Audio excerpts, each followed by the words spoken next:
Hello everyone, welcome to our latest edition of the Cleveland Sports Show. It's been a couple of weeks. Thank you so much for staying patient.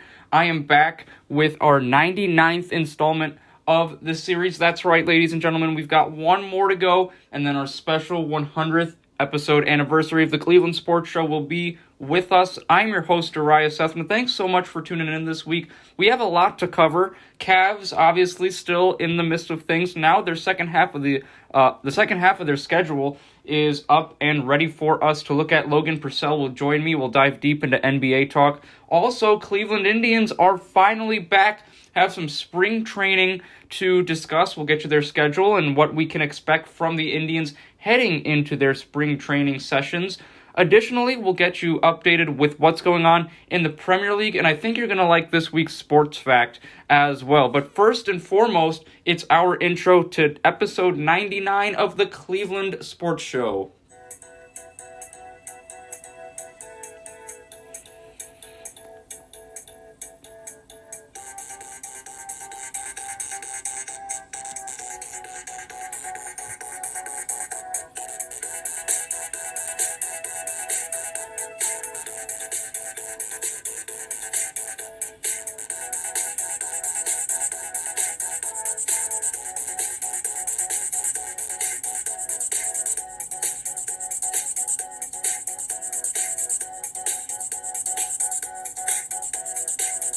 Ladies and gentlemen, this is Darius Sethna of NordoniaHills.news, and the Cleveland Sports Show starts right now. Hello everyone, welcome to our latest edition of the Cleveland Sports Show. I am your host, Darius Sethna. Thank you so much for taking some time out of your day today, or wherever you are, to listen in on the Cleveland Sports Show. Logan Purcell, Nordonia freshman, is going to join us in a few minutes, but first and foremost, it's time to get you started with the sports fact of the day.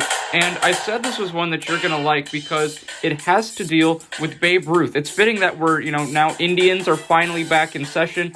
We're going to bring you a baseball fact with the one and only Babe Ruth. Now, on this day, today is February 26th, 2021. On this day, all the way back in 1935, rather long time ago, New York Yankees release Babe Ruth. That was Babe Ruth's final year in New York. He signed with the Boston Braves, and at this point, Ruth was in the twilight of his career, and he was not on a great team, to say the least. The 1935 Boston Braves finished with a 38-115 record. That is correct, yes, a 38-115 record for the Boston Braves in 1935. And in 1935, when Babe Ruth arrived on the scene in Boston, he played in 28 games, had 72 total at-bats for 13 runs to go along with that same number of hits, 13 hits as well. Only had 12 runs batted in with 20 walks as well. So obviously not the best year for Babe Ruth, but for his career, over 2,000 games played, over 8,000 at-bats, 2,174 runs. I mean, obviously one of the greatest baseball players to ever walk the earth. But in 1935, he headed to Boston and didn't have the best of times. Well, that concludes our segment for the sports fact of the week, ladies and gentlemen. Let's get you updated on what's going on with the Premier League, our soccer league all the way out in England. This is basically like the NFL. If the NFL was a soccer league and it took place in England, that's the Premier League. And the standings are still extremely close. Let's get you updated and see what's going on there. Overall standings, Manchester United is in second place. Manchester City is in first place. I apologize. I see both the Manchesters. So if you're in Manchester right now, it must be like being an NBA fan in Los Angeles. The two best teams, arguably in the Western Conference, both reside in LA. Same can be said here in the Premier League with Manchester City and Manchester United. First place, as I mentioned, Manchester City. 25 matches played for them, 18 wins, 5 draws, 2 losses. Total of 59 points for them. Manchester United come in at second place. They also have played 25 games. They have 14 wins, 7 draws, and 4 losses for a combined 49 points. Tied with that same number of points with Manchester United is Leicester City. Leicester come in with 15 wins, 4 draws, and 6 losses for a total of 49 points. West Ham come in at 4th place with 25 matches played, 13 wins, 6 draws, 6 losses for 45 points. And 5th place is Chelsea. Chelsea with 12 wins, 7 draws, 6 losses for a combined 43 points. In 6th and 7th place, we have Liverpool coming in at 6 with 40 points. Everton with that same number of points come in at 7th place. Everton with a 12-4-8 record. 12 wins, 4 draws, 8 losses. Overall stats and what's going on in the Premier League on that side of things, Mohamed Salah still leads the league in goals. The Liverpool player with 17 goals on the season so far. If he keeps up the pace, he'll probably be the first guy in the Premier League this year to get 20 goals. Bruno Fernandes of Manchester United has been helping his squad win with 15 goals on the season so far. Dominic Calvert-Lewin of Everton with 13 goals, and that is tied for 3rd place. Other individuals with 13 goals tying for 3rd place in the Premier League so far are Harry Kane of Tottenham Hotspur, Patrick Bamford of Leeds United, and then Son Heung-min of Tottenham Hotspur. Harry Kane's teammate also comes in with 13 goals. So not much has changed in terms of top goal scorers in the Premier League, but assists have changed a little bit here, so we'll get you caught up with what's going on there. Harry Kane still has the same number of assists as he has had these last few weeks.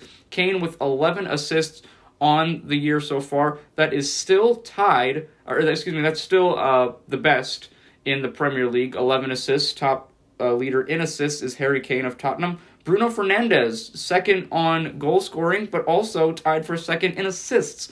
Fernandes with 10 assists on the season. Also tied for second is Jack Grealish and Kevin De Bruyne of Manchester City, each of those players also with 10 assists. In tying for 3rd place with 6 assists include Aaron Cresswell, Lucas Digne, Marcus Rashford, and Son Heung-min.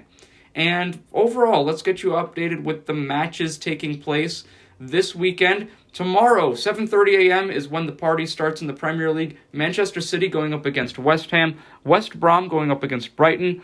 Tomorrow at 12:30, Leeds United going up against Aston Villa. Newcastle facing off against the Wolves tomorrow at 3. Crystal Palace taking on Fulham on Sunday at 7 a.m. Leicester City will be taking on Arsenal at that same time. Tottenham will be going up against Burnley at 9 a.m. on Sunday. Chelsea facing off against Manchester United at 11:30 a.m. on Sunday. And the final game this Sunday will be at 2:15 p.m. with Sheffield United going up against Liverpool. We do have one game this week on Monday in terms of weekend games. Everton will be taking on Southampton on Monday, March 1st to kick off what should hopefully be a great month of March in the sports world for us. 3 p.m., Everton taking on Southampton. Well, fans, that concludes our Premier League talk of the Cleveland Sports Show. Now it's time to get into Cleveland sports. Cavs, Indians, Logan Purcell is going to join me right now, and we're going to break it all down. And here he is, ladies and gentlemen, Nordonia freshman Logan Purcell joining me. Logan, first and foremost, thank you so much for being with me again. It's always awesome to have someone to discuss these great topics with. How have you been doing? I'm doing all right. Yourself? I'm doing pretty well. Thankfully the Cavs have won their last 2 games after a horrid stretch of losing so many.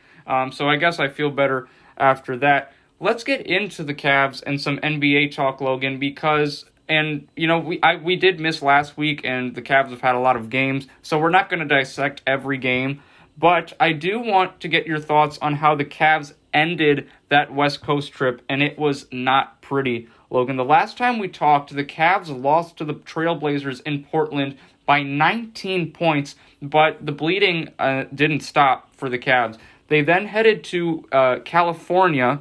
They first were in LA with a matchup against the Clippers, and that wasn't any better.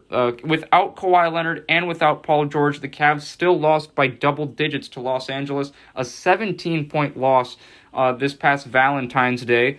Cavaliers then headed north in Northern California in the Bay Area with a matchup against the Warriors, and that was not pretty either. 129-98 was the final score in that one. Steph Curry put on a show in that Monday night matchup. Cavs then returned home, had a nice 4 days off, and returned home at the Q for a matchup with, Rocket Mortgage Fieldhouse now, for a matchup with the Denver Nuggets, Logan, and this was the Jamal Murray show. I mean, he was sensational.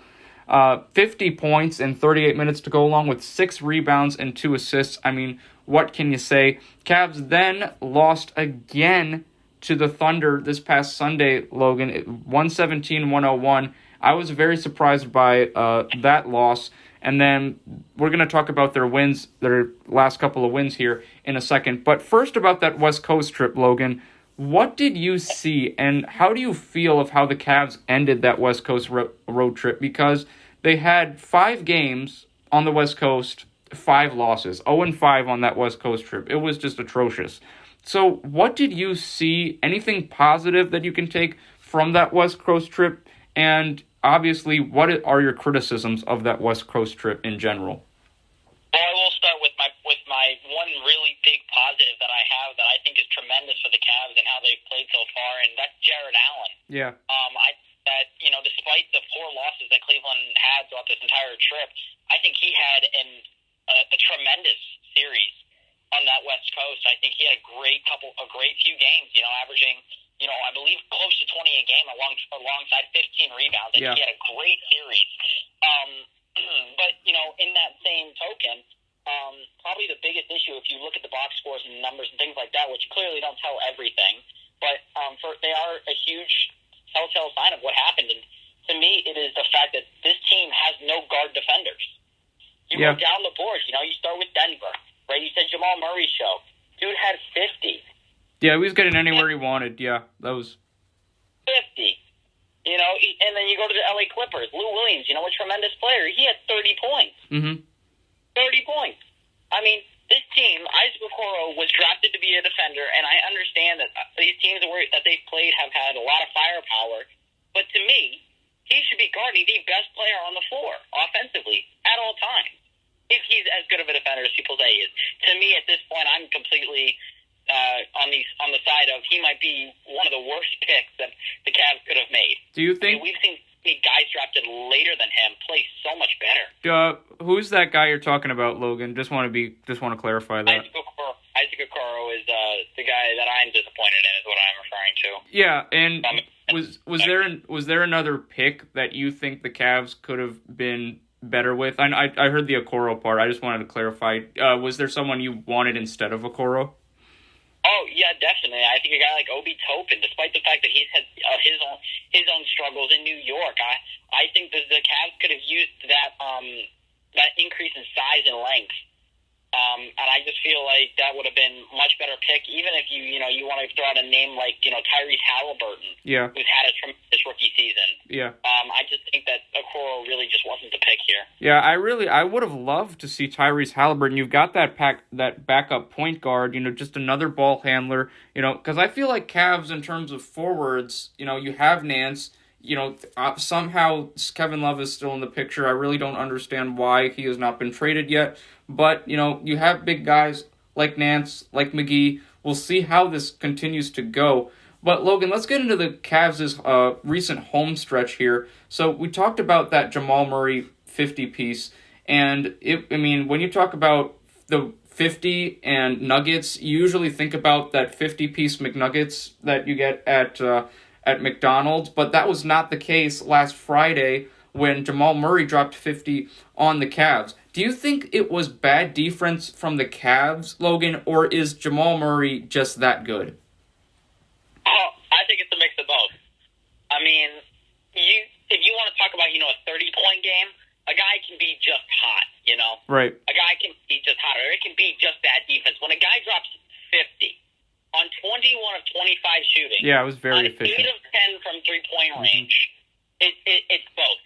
I mean, because let me tell you, you could be wide open, and you might not shoot 21 of 25 from anywhere wide open because you just might not be that hot. This guy just had an insanely hot night, and the Cavs played poor defense the whole game. Yeah, the whole game. They just could not get a hand on this guy. And I want to move on, Logan, to the game on Sunday as well. You brought up some great points about Jamal Murray. I really think the Nuggets are really starting to show who they are as a franchise and a team this year. But Thunder, this is a team where I don't see firepower at all. If I look at a team I don't know if is really going to be competing that much in the Western Conference, it would have to be Oklahoma City. But they showed that they're still going to play. And it really showed how, they're not afraid of their competition, even without Chris Paul. Chris Paul is gone now. They had that same mentality last year of, it doesn't matter what, who we, or how do I put this? It doesn't matter who we're up against. We're still going to play Thunder basketball. We're still going to represent the city of Oklahoma City the best way we possibly can. And that's been the mindset these last couple of years, and especially when Chris Paul came to the picture. But now that he's gone, Logan, I'm seeing that mindset carry on into this season as well. The Thunder are 12-18, obviously 6 games below 500 in that game. That was their 12th win of the season. And Shai Gilgeous-Alexander really put up a great performance against the Cavs, 31 points in 36 minutes. So you give credit to the Thunder, Al Horford in that game, 16 points in 28 minutes, still a leader, still a guy who you can count on night in, night out. But I look at the Cavs, and I think about this result, and I think, really?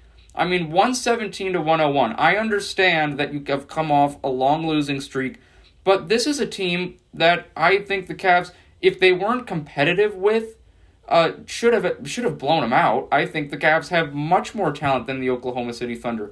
Think of Sexton. Think of Garland. Think of the guys they have. I think the Cavaliers, with Colin Sexton and Darius Garland alone in the backcourt, should have been able to handle the Oklahoma City Thunder. But that was not the case. Shai Gilgeous-Alexander was getting anywhere he wanted, just like Jamal Murray was. So what are your takeaways from this game, Logan? Because to me, it just seemed like the Cavs did not bring the competition. They played down to the competition, I think, in this loss against Oklahoma City. Yeah. The few takeaways that I have is, first of all, I'm going to react to your take on the whole situation, and I think you're downplaying Shai Gilgeous-Alexander's ability, in my opinion. I think right now, in my belief, you've got guys like Devin Booker up there as well, don't get me wrong, but he's probably top of my list on all-star snubs this year. Really? He's averaging 23 points a game, 51% from the field, over 40% from three-point range. He's playing just as well as almost anybody in that Western Conference. So to me, he's easily top of the list with all-star snubs, on my list at least. And then the issue that I have, right, is if you look at the top of the Cavs box score, you think of Allen, Garland, Sexton, those guys. 27 for Sexton, 26 for Allen, and 21 for Garland. Oh, and Jared Allen added 17 rebounds as well. Right. It's not like these guys didn't do anything. It's the bench. The bench combined total for 9 points for the Cavs. Mm-hmm. 9 points. Yeah. That is absolutely ridiculous. That is pathetic. To be paying guys to average 9 points. I could go in the NBA and average over 9 points a game if I was given the minutes. Come on, that's just ridiculous to me. And ridiculous. Yeah, Cedi Osman, Logan, only with 6 points in 34 minutes. I don't know what's going on with Cedi Osman right now, but he really has been underperforming so far this season. Damien Dotson, this is a guy who's got signed a multi-year contract, 15 minutes, 0 points. And we know Damien Dotson is he's a guy who's a shooter. That's what he was in New York. He was a guy who, if he wasn't shooting, he was putting the ball on the deck and going to the hole. Needless to say, he was a scorer. So, I don't really see how this is working. And you're absolutely right, Logan. Sexton and Garland showed up, but it was that bench that didn't, that decided not to show up for whatever reason. I wanted to get back to you on that Shai Gilgeous-Alexander comment you made, Logan, because, he certainly is a great young player. You're right, I was downplaying him. because, after he got traded to the Thunder and Chris Paul left, I figured, Oklahoma City's not going to make that big of a run this season. But, they're still hanging in there. They were 12. That was their 12th win they got against the Cavs last Sunday. But, Trae Young also and Domantas Sabonis of the Pacers got snubbed for this year's All-Star. Do you think so? You obviously don't think that's a bigger deal, because I feel like Trae Young, is starting to help his team win a little bit more, and it's showing in their record. So do you really think that Shai Gilgeous-Alexander is a bigger snub than like someone like Trae Young or Domantas Sabonis, or even Tobias Harris, even to the Sixers? I believe Shai Gilgeous-Alexander is the biggest snub in the Western Conference. Okay. In Eastern Conference, it's a completely other story. I mean, you've got, like we've talked about so many times, it used to be everybody wanted to go to the West. Everybody wanted to go play with the Lakers and the Clippers and those kind of big market teams. Everybody's in the East now. The East is top heavy. I mean, your starting forwards right now in the Eastern Conference are Durant, Giannis, and Embiid. Does it get any better? Yeah, I mean, does it get any better than that? It can't. So to me, I mean, Trae Young is really hard to put out of there. But I mean, you're talking about, and the difference is between a guy like Jaylen Brown, who to me has had an absolutely tremendous step up of a season. Yes. Minus Jason Tatum for like 3 weeks of the season.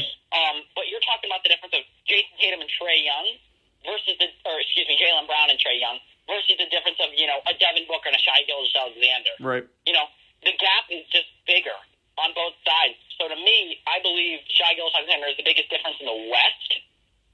Whereas in the East, it's Trae Young. I'm not a huge Sabonis person. Yeah, neither am I. He's had a great year, and they're having a great year as well. Very surprising, but to me, I'm just not a huge fan of him. Yeah.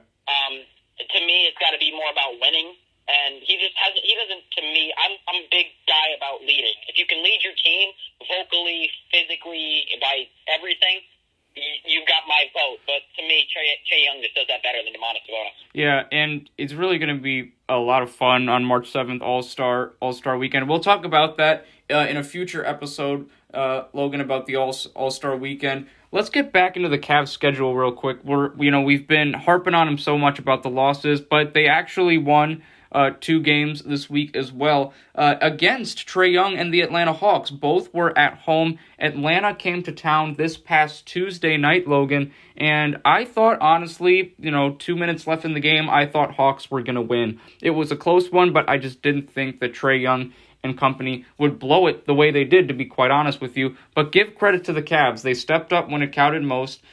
Colin Sexton finished with 29 points. Darius Garland, 17 points in 43 minutes to go along with 8 assists. Those 8 assists led the Cavs in assists that night.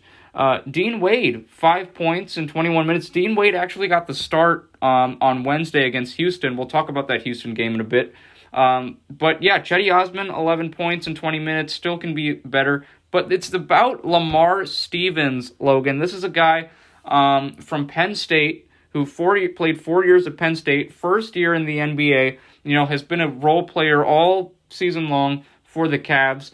Had the dunk of the night, and it was the dunk that put the Cavs up by 1. The Cavs would keep that 1-point lead and defeat Atlanta 112-111. So, seeing that game, Logan, and seeing how it played out and how the Hawks basically played no defense on that final play to give Lamar Stevens that dunk, what did the Hawks blow this to you, or did the Cavs show grit and come back? Which one more was it?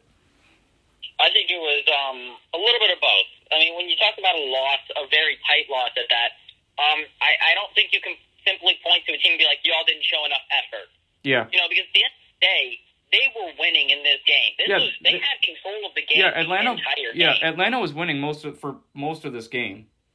So you got to give them credit and tell them, they don't have effort. Right. Again, they were winning the entire game. Yeah. Against the Cavs team that is no joke, despite their pretty ridiculous record. Right. But at the same time, you got to give Cavs credit, where it's due. Y'all came back, you won the game on a pretty ridiculous play, but you won the game, and a win is a win. To me, you can break it down all you want, but at the end of the day, it's not going to go in as a 1-point lead or a win. It's going to go in as a W. Right. It's going to add 1 to that the win column. So to me, it's not as much the separation that matters. It's the wins and losses at the end of the day. But probably, again, I'm going to mention this just to simply add on to my point earlier about the guard help defensively. The two main guards, I should say, in Atlanta are Trae Young and Kevin Huerter. Yeah. Combined for 50. Yep. Of 111 points. That's all I'm going to say. Right. This is getting out of hand. I'm not saying trade Garland, trade Sexton. They need to do something, though, because you can make up every excuse in the book you want. They don't have the coaching staff. They don't have, the wing help. They need to get some defensive guards now. Otherwise, they won't even compete in the Eastern Conference because of the stacked East. You even go to the first round and play Brooklyn, Kyrie's going to average 40. Yeah. He will average 40 in that series. But do you think, Logan, that Matthew Dellavedova coming back is going to help that problem? Because I was actually at the game on Wednesday against Houston, and Dellavedova was back talking with guys on the bench. So do you think Dellavedova is going to help in terms of being that defensive guard? Because we know what he can do.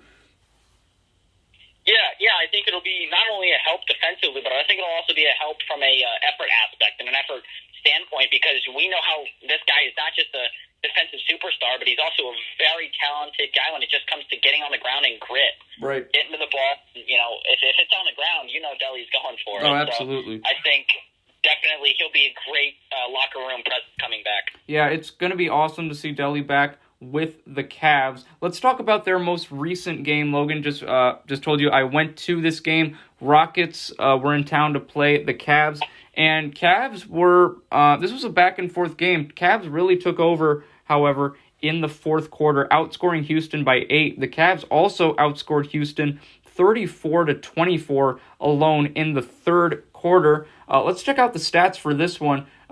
10 points for Isaac Okoro, but once again, it's Colin Sexton, who honestly had an off night to me, Logan, but still finished with 23 points, 39 minutes, but it was the Jared Allen show. He was the leading scorer in this game for Cleveland, 26 points, 18 rebounds, Logan, in 37 minutes. He actually had, I don't know if you saw the highlight, but he basically turned into Kevin Durant and went all the way down the paint and flushed a dunk down with one hand. And it was an amazing performance from Jared Allen to propel the Cavs to victory. Rockets were without their star forward in Christian Wood, but Victor Oladipo and John Wall combined for 37 points. It just wasn't a great showing by the Rockets. However, I think in this win, Logan, I'm looking more on what the Cavs did and how Darius Garland played, because Garland has been playing well these last few games.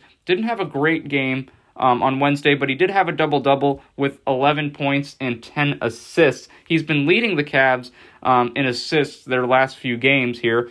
And what did you see, Logan, in this win against Houston? Because we know that the Rockets have taken a little bit of they're having an identity change right now. They're not going to be shooting 53s a game. So what did you see from this Cavs-Rockets matchup that impressed you or disappointed you? So one of the biggest things that impressed me, and I called it, I'll tell you until Drummond's gone, but I called it, Jared Allen is coming. Yeah. I think Cavs made the right decision. As I told you they would, and they should, get rid of Drummond, keep your young talent. This guy is going to be a superstar to come, if he isn't already going to be a superstar. 26 points, 18 rebounds, as you mentioned, on 10 of 11 shooting. Fantastic performance from Jared Allen. Yeah. So from a individual perspective and as a team perspective, I think they had a great performance. But I did want to touch on the Darius Garland game. You talked about how he was, he had a double-double, pretty solid game, despite his inability to shoot the ball, shooting only 4 of 14. But you forgot to mention his near triple-double. Only 2 turnovers short of 10. And as a number one guard, I understand you're young. You've got to take over the guard job. But 8 turnovers is kind of excessive, no? I mean, yeah, but he only had 4 rebounds as well, and that's something that I've been frustrated with as well, Logan. In the games I've been watching, I've been seeing Garland and Sexton, dribbling around, thinking, they're trying to be like Kyrie Irving or something, and they hold the ball for so long, and then they'll give it to a player, and that player will have to just chuck it up with, 1 or 2 seconds left on the shot clock. That's not going to get it done, and if JB Bickerstaff needs to correct that, I would think. Yeah, I entirely agree. But besides, honestly, those 8 turnovers from that one player, there was a pretty great performance all around, despite Colin Sexton, like you said, not having a great game. He still put up 23 points for him. Yeah. Dylan Wim, the bench, shooting 4 of 4 from three-point land. Kind of pretty solid performance from there.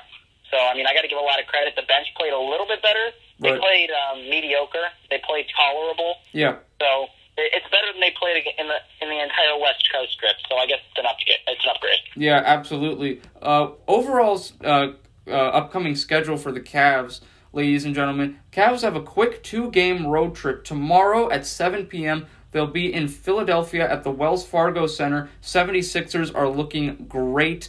They just defeated the Mavericks last night. They're on a roll. First place in the Eastern Conference with a record of 22-11. Cavs will then head to Houston and play the Rockets once again. So Houston and Cleveland will have a good taste of each other. Maybe know some schemes of what will be going on since they're playing less than a week apart. Cavs, after that game in Houston against the Rockets, will return home for a game against the Indiana Pacers before heading out heading out to New Orleans. That game in New Orleans will be March 12th, their first game after the All-Star break against the Pelicans. Before the All-Star break, Logan, Cavs have 3 more games against Philly, Houston, and then back home against the Pacers. What are you looking for in these next few games? Because to me, I look at all 3 of these opponents, and I see them as playoff teams. I certainly see the Pacers making some noise in the playoffs. Sixers definitely going to be in the playoffs. And then the Rockets, I think, can make some noise if their team is healthy. So what do you want to see from the Cavs as they head into the All-Star break? Unfortunately, I can't really say that I'm really looking for any team accolades, unfortunately, as past couple weeks, it's been very, all right, let's try to get every win that we can, scrape them together, maybe we put together a run, maybe get to the playoffs, make some noise, right? I do not see this Cavs team as a playoff team, unfortunately. Yeah, I don't either. They've played mediocre. The East is too good. Yeah. And I just think it would be kind of an embarrassment, and it would hurt them even more to make the playoffs than it would to miss. They give them a chance at a pick. Yeah. But that doesn't stop me from looking more towards, individual performances. I'm looking for Darius Garland and Sexton both, mostly Garland, to cut down the turnover numbers. Yes. I'd like to see them under, 2 or 3 a game. And I know that sounds, kind of low, but that's kind of where it needs to be for this team to take that next step. But I'm also looking for Jared Allen to see how well he plays and continues this run, because I want to see the biggest thing in superstars and young guys that we see nowadays is consistency and a lack thereof. Yeah. So I'm excited to see how consistent he ends up being and if he can continue his run, as well as the guards defensively and offensively staying efficient. Yeah, it's definitely going to be an interesting next couple of games for the Cavs. Especially these next 2 on the road. We'll see how they handle the pressure of being able to compete with those quality teams. Let's get into the standings real quick here. So, Logan, Cavs, as we mentioned, I don't think they're going to be a playoff team either. 14th place out of 15th in the Eastern Conference. 12 wins, 21 losses. They're 2-8 in their last 10 games. They're only, if we look at their away record, they're only 3-12. So they only have 3 wins on the road right now. So not doing really well on the road whatsoever. But there's one team that I also want to talk about, Logan, in the Eastern Conference still, that really has been getting some media attention this week. It's not the Brooklyn Nets. It's the Boston Celtics, Logan. I've been hearing a lot of noise, and it all started, I've been raising some questions about the Celtics all year. I thought last year their big man problem really hurt them down the stretch in the playoffs. Bam Adebayo had his way last year in the bubble. Now this year with Tristan Thompson being there, it's not as glaring, but now you don't have a great deal of shooting, especially with Marcus Smart out. Jason Tatum and Jaylen Brown are basically carrying this team.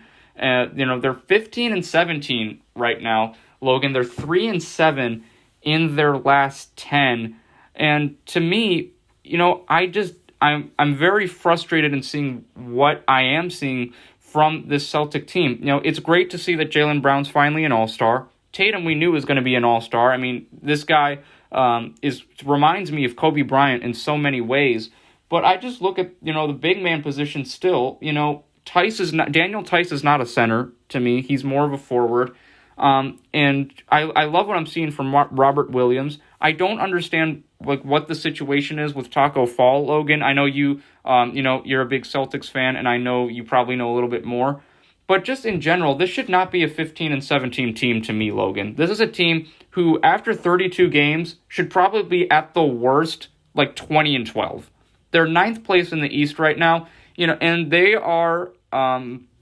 They should definitely be a top 5 team right now because the Pacers are the 4th seed and they're 15-15 at 500. There's no reason for the Celtics not to be at least the 4th seed in the East right now.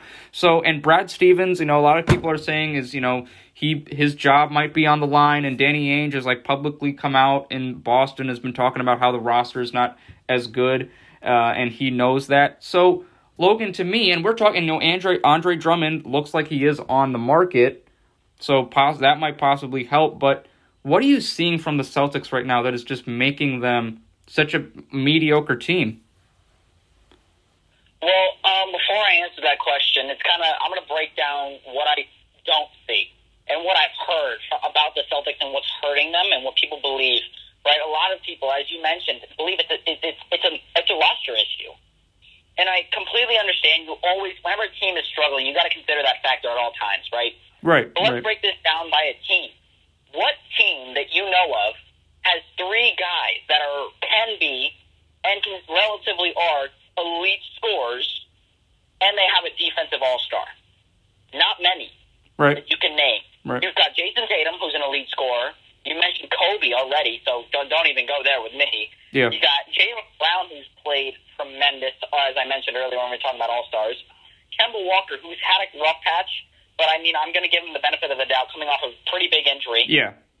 He just didn't seem 100% in the bubble last year, so I'm going to give him the benefit of the doubt. I'm going to give him till July, of course, because that's when it matters. And you've got an elite defender who, like you said, Marcus Smart, who hasn't been able to play the past couple weeks, will be coming back soon, I hope. Yes, yeah, that's going to be a big key. But I think the bench is still a problem. Even with Smart back, the bench is still thin to me, Logan. I agree, but I don't. From that perspective, I think it's a matter of developing guys. Peyton Pritchard has had a relatively impressive season for a late first-round pick guy. He's had an inconsistent yet all right year. I think they need to make one move, just one small move, to get a guy like John Collins. And John Collins has had a great year, but they need some size in there. They need a big man that can defend and get rebounds. I think they got to move a guy like Tristan Thompson and. Excuse me. Unfortunately, they don't have a lot of picks to build up anymore because they moved them all. Right. But if they were to find a way to get rid of a guy like Thompson, and I hate to say it, but maybe move a guy like Kemba Walker. And I know that sounds crazy, and I'm talking about giving them the benefit of the doubt, but to get an elite player back, you need to move elite players. So maybe you're to move Kemba Walker and a couple picks, or Tristan Thompson and a couple picks, and get a guy like Collins back. But I believe they need to make one move. I don't think this team is very far off. I think it's pretty ridiculous to think that one of the greatest coaches in the NBA right now, Brad Stevens' job is on the line after one season. I mean, this guy has brought his team to the Eastern Conference Finals and been in contention for how many years straight? Right, yeah. Exactly, yeah. With all the different people that it's more. It's not like he's had the same team. It's more on, I was just going to say it's more on Danny Ainge than it is on Brad Stevens at this point. I think it's more on Danny Ainge, the blame. I entirely agree. I think Danny Ainge is a bit scared to pull the trigger on some big time moves that he could have made. You mentioned Andre Drummond. I just don't think that's the move for the Celtics at this time. I think that a guy like John Collins would make a little bit more sense. They do have that TPE, which is the trade player exception, which is $28.5 million, which they can do anything with. Right. But I've heard a lot of people also tinkering with the fact that maybe they should just blow it up. Blow it up and build around Tatum and Brown. You've got $28.5 million in the offseason to play around with. You can make some moves and get some picks. They've got a lot of things on the table right now, but I think Danny Ainge needs to make a decision at some point next week. Well, I don't know if, you mentioned blowing it up, Logan. I definitely see the logic behind that. But at this point, I mean, Tatum and Brown are young, and they look like they're going to just keep getting better.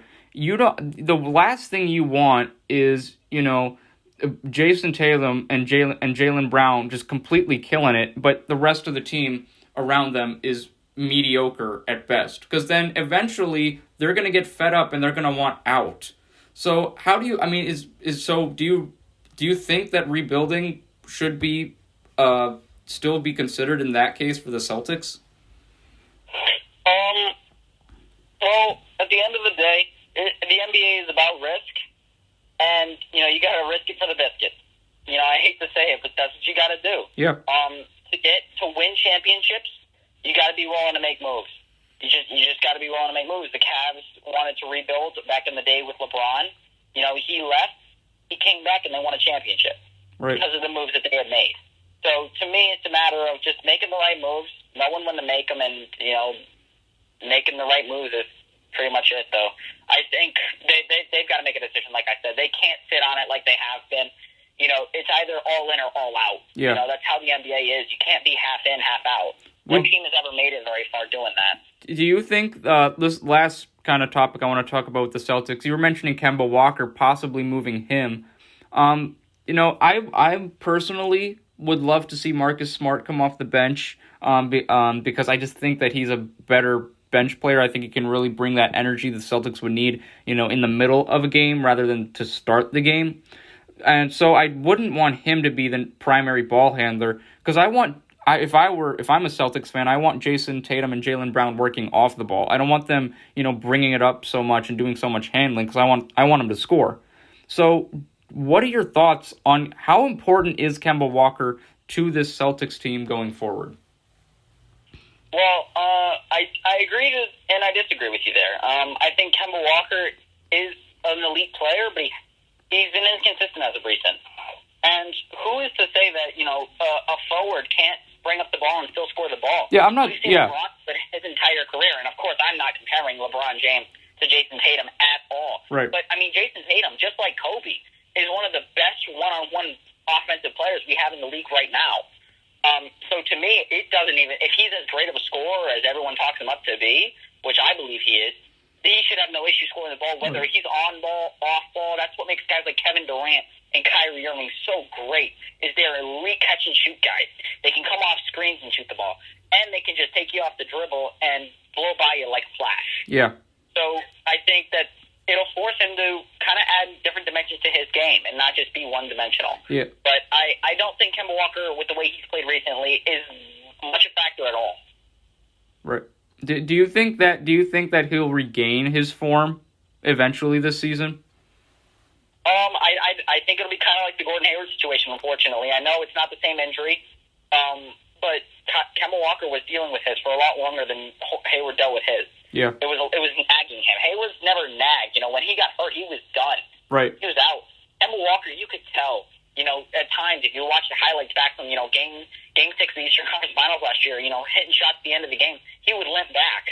Yeah. He just was not up. Yeah. And he dealt with that. He fought through it, and I think that's going to come back to bite him. I think, he's never going to be the same until he's put in a different situation where he's going to thrive and be that guy because, some guys just have to be on their team.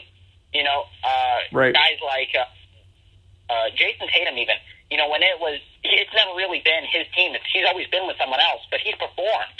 Exactly, yeah. But back with, Kemba's never played like his Charlotte form back when, he played with the Hornets. Well, because he hasn't needed to. He hasn't needed to. Well, he does now, and he hasn't done it. But so, even...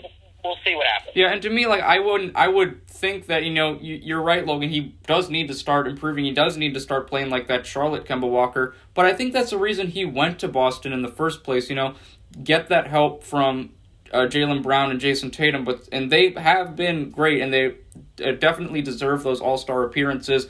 But right now, Celtics certainly struggling. They have a game against the Pacers tonight at 7:30. We'll see how the Celtics, can possibly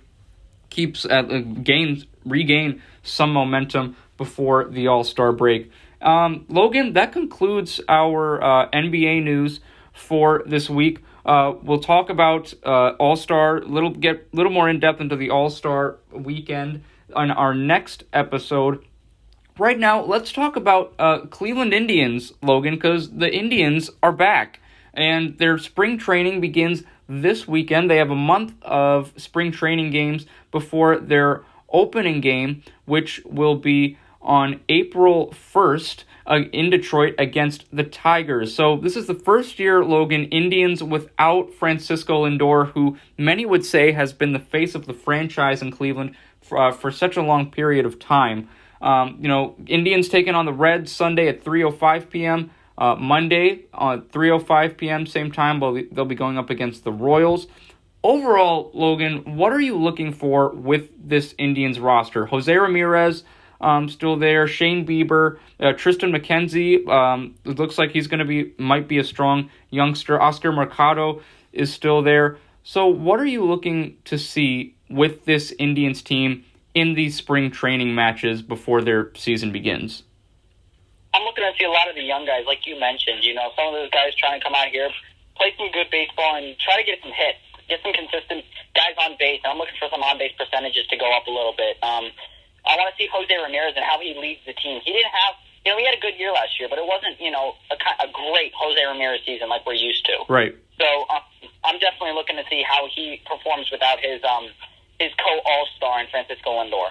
Where do you see the Indians finishing in terms of the MLB standings this year, Logan? Well, there's a lot of really good teams in the MLB this year, but I see them maybe, competing for one of those wild card spots. I definitely don't see them getting ahead of Minnesota this year. Minnesota is a great team. They're stacked from top to bottom. They've got an all-around great roster. They've got all kinds of superstars on that team, but I can definitely see them getting ahead. Maybe again going to battle with the Yankees again. In a playoff spot, but I like to see another playoff appearance, but I want to see them get out of that wild card round. Even with this roster, even without Francisco Lindor, do you think that they are still a playoff team? To me, it's kind of like the NBA. You can't really say no until you see something different. Yeah, I understand Francisco was a huge factor in the past couple seasons, but you can't tell a team, hey, I don't believe in you now because you don't have the guy. Right. With LeBron in Cleveland, it was a bit different because he was the only guy. Cleveland's got Jose Ramirez. They've got Oscar Mercado. They've got a bunch of really good talent there. Yeah. And they've got some guys that just came in that could be superstars for this team. So I'm not going to write them off just yet. I'd like to see a few weeks into the season. I think we'll get a better idea through spring training, though. Yeah, speaking of spring training, it'll be awesome to see the Indians finally back in action. Sunday, February 28th is when it all kicks off. 3:05 p.m. Reds will be taking on the Indians for the first spring training matchup. Royals and Indians then play on Monday at 3:05. Then Tuesday at 3:10, Indians going up against the Mariners for another spring training match. As I mentioned, April 1st is the first regular season game for Cleveland. They'll be in Detroit to take on the Tigers. And Logan, with obviously NFL season is over with the Super Bowl, Tom Brady and the Bucs winning it all. But you actually were telling me about that you have some NFL rumors that you'd like to share, and I'm all ears. I actually have a friend I was talking to at lunch, and we were talking about, J.J. Watt obviously being released from the Houston Texans and what might be in store for him. But Logan, what's going on in the NFL? What can you tell us? What should we possibly be expecting?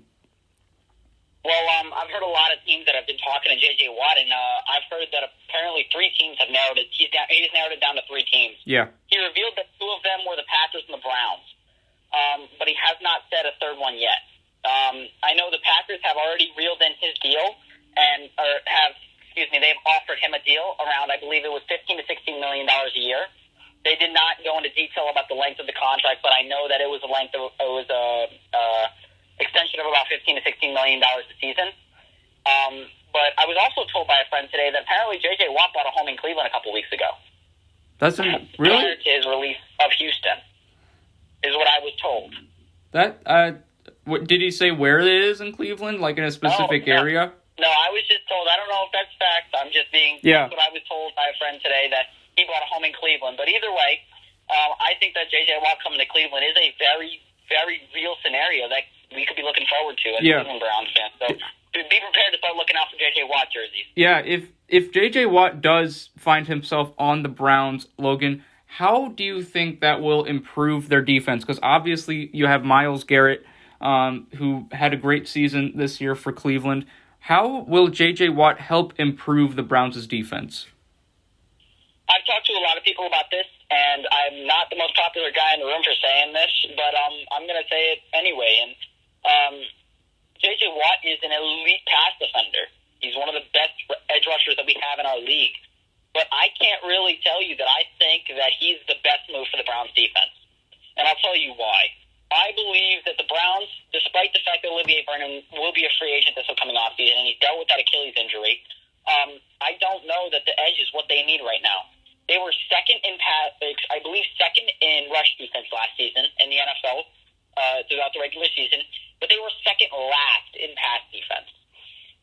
So to me, the team only has so much cap room, right? And so many people have told me, oh, well, the Browns have, this much cap room. And at the end of the day, they got to look at re-signs. They've got guys like Odell Beckham Jr. whose contracts are going to be up soon. Baker Mayfield's not going to be on his rookie contract. Well, I've heard Logan that Browns are. It's very possible that they might be moving on from Odell Beckham Jr. Yeah, I have as well, and I think that would be a great move. But as of right now, I look at it from what we know. We know that he's on that team still. Yeah. They have to pay. He's on that team. And right. Like I said, Rashard Higgins is going to be a free agent this year, and he had a great year in my eyes. I think he had a great year for a number 3, number 4 guy. So they got a lot of contracts that they got to pay, and to me, as a team in the NFL, you've got all these guys that played great last year, brought you to the AFC divisional, almost sent you to give yourselves a chance to take home the AFC crown. You got to pay your guys first. You got to pay your guys. You got to get them back home to Cleveland. Then you can start dealing and do the fun stuff. Yeah. But if I'm the Browns, my first move with this money that I have is I'm getting a corner.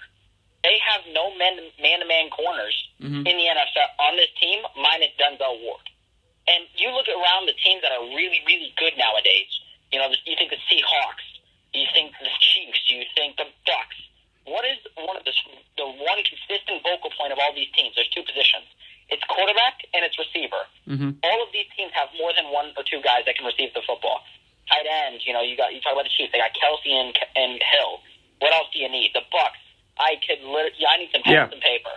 There are just so many guys, and I'm sorry, but a scheme is not just going to figure this out. You need guys that can execute. And the Browns, from a secondary perspective, just don't have that. Who do you think the Browns need to be targeting? Any possible names you think they should be targeting in free agency, Logan? Well, there's a couple guys. Well, one of my first guys that I've been looking at free agency-wise is Shaq Griffin. Shaq Griffin who past season played for Seattle Seahawks. Yeah. He's one of the lower key names, but he had a really solid year last year. And normally, for guys from corners' perspective, they don't get a lot of talk in the media because if no one's throwing the ball to you, you don't get. The quarterbacks aren't throwing the ball to the good corners because they don't want to get picked off. Right. So you're not going to get media if you're not catching picks because no one's throwing at you. And I just think this is one of those guys that can execute the plays that needs to be done. But I've also heard that the 49ers might be shopping Richard Sherman.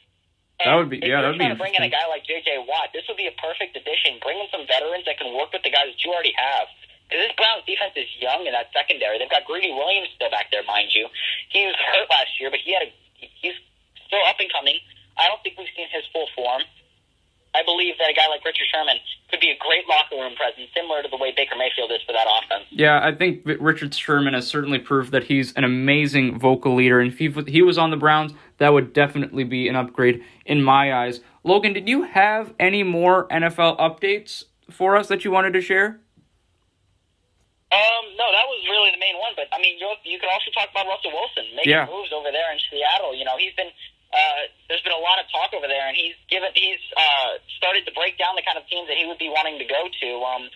So I think there's definitely a conversation there. How do you think? How would you assess Russell last question based on for NFL, Logan, for you. Well, you brought up Russell Wilson. How would you rate his overall performance last year with the Seattle Seahawks and what they were able to do? Well, from a individual perspective, Russell Wilson has always been one of the best quarterbacks in the NFL. And I think through the first 9 weeks of the season, he was my MVP. Yeah. I mean, he had 12 touchdowns through, 3 games? An absolutely ridiculous start to the season, but he just cooled off. And I think one of the other biggest issues that I have with Russell Wilson is from an offensive standpoint, he has an amazing team. Right. You got DK Metcalf, Tyler Lockett. You've got a pretty solid offensive line. Chris Carson, you've got some guys back there. And you can't even get out of the first wild card round. Yeah. That, to me, is unbelievable. But I think that any team would be lucky to have him. But I do have the 4 teams that he said that he would be willing to get traded to. Yeah. Those teams that he mentioned were the Cowboys, the New Orleans Saints, the Las Vegas Raiders, and the Chicago Bears. Those are the 4 teams that he said he would approve a trade for. If the Cowboys get it together and Jerry Jones gives Dak Prescott the money he deserves, I don't know if Dallas would be a good option. I'm looking at New Orleans. That could be a good spot. Now Drew Brees looks like he's most likely going to retire. I could possibly see Chicago working out because they do not have, the problem Chicago had was the quarterback inconsistency. Remember that long losing streak they had last year, Logan? So I think Chicago could definitely work. But, Las Vegas has Derek Carr. So what are your what do you think out of those 4 options could be the best for Russell Wilson? For Russell Wilson himself, I think the Saints are the best option. I mean, this team got all the way to the divisional round in the NFC and ended up losing in a pretty tight game. It wasn't actually a tight game, was it? No, it was. I can't remember. It was a while ago. I believe it was a tight game. To the Bucs, yeah. Against, our Super Bowl champion. Right. And you're talking about a guy like Drew Brees. That team hasn't changed anything. And Michael Thomas didn't play the entire first 10 weeks of the season. So I think Russell Wilson's probably best option for him is going to be the Saints. But the team that I see probably making the move here is if anybody, is the Dallas Cowboys. To me, they just have the most to give. I mean, the Saints, there's a few clear-cut guys that you'd be willing to get that you have that they'd want, and that's Kamara, Thomas, and Cameron Jordan. Right. Those are the list of guys that really the Seahawks could possibly want. But those are the 3 guys the Saints wouldn't be willing to trade. So to me, the Cowboys are the real only team that I can truly see this happening for. To me, I'm going to call BS on it. I don't buy it. Yeah. I can't see the Seahawks make trading. You don't just trade, a top 3 quarterback in the NFL and the whim. It just doesn't happen. Yeah, and they're winning games too. And I don't believe it will help them win. Right. But I still think it was worth a conversation because even if it does happen, we're talking about tremendous differences in the upcoming NFL season. Yeah, absolutely. Yeah, I think, the Seahawks have been winning games with Russell Wilson, so I definitely think that he will be staying in Seattle. Logan, that was some awesome news. Great analysis for our audience. Thank you so much for doing that. I really appreciate your takes today. And that concludes our episode, Logan. Thank you so much for joining me this week. I really appreciate you having you being able to talk with me. I really love just talking sports with you every week. It's so much fun. I'll see you next week. We're going to have some all-star stuff for the NBA to talk about, so that should be awesome. Sounds great. Thanks for having me. Thanks so much, Logan.